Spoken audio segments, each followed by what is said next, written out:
Hi and welcome back.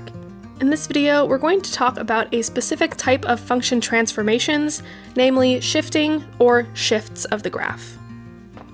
So the idea here is that we can take a function and shift it left or right and up and down, so one or the other or a combination of these.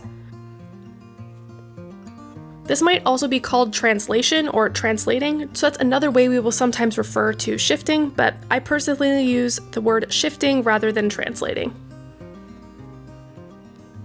So I like to make sense of transformations by thinking about how they affect the inputs or the horizontal part of the graph versus the outputs or the vertical part of the graph. So in each of these, let's suppose we start with f of x, and let's think about the different ways we can shift the graph. So let's suppose on the input part of the function, we could shift the graph left by c, or we could shift the graph right by c.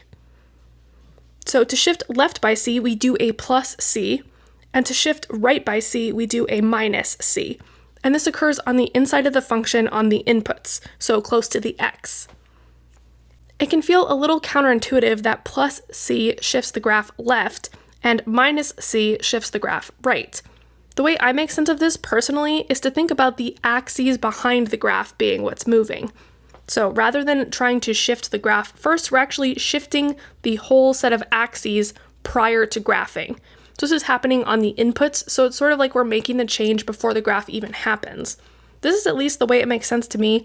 There's lots of different attempts at explaining this, and they can get really complicated really fast, but this is how I remember it, is just that the input transformations are happening first, and so it's kind of like it's moving the axes. I'll talk about this more in a few moments when we look at an example of a graph. Then we have the output or the vertical transformations. So here we could shift the graph up by d or down by d. So an up by d shift would be a plus d on the outside, and a down by d would be a minus d on the outside. So here I think about taking the output values, the f of x, and we're going to either add d to move them up by d, or we're going to subtract d to move them down by d.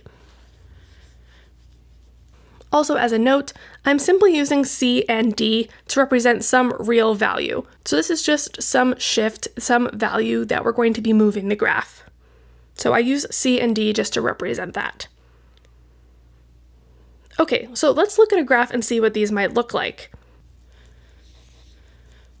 So I have a graph here. This is our f of x function, and we want to try each of the shifts. So let's look first at the input or the horizontal shift.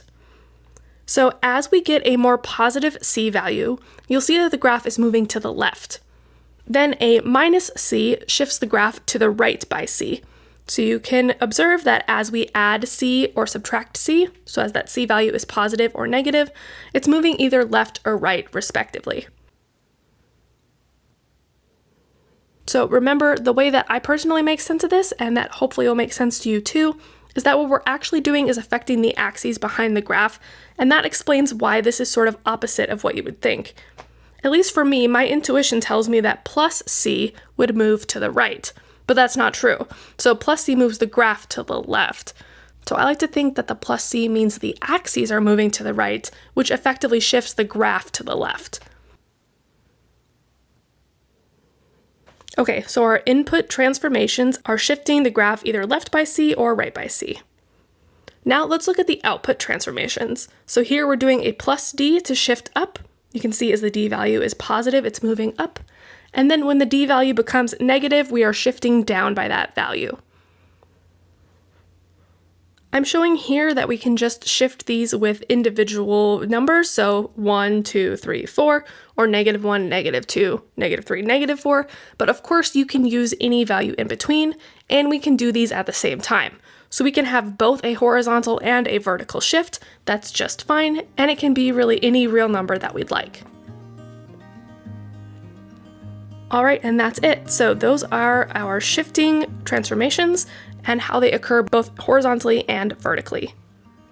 We'll do more practice in a separate example video, but that's it for this one. Thanks so much for watching, and I will talk to you in the next one.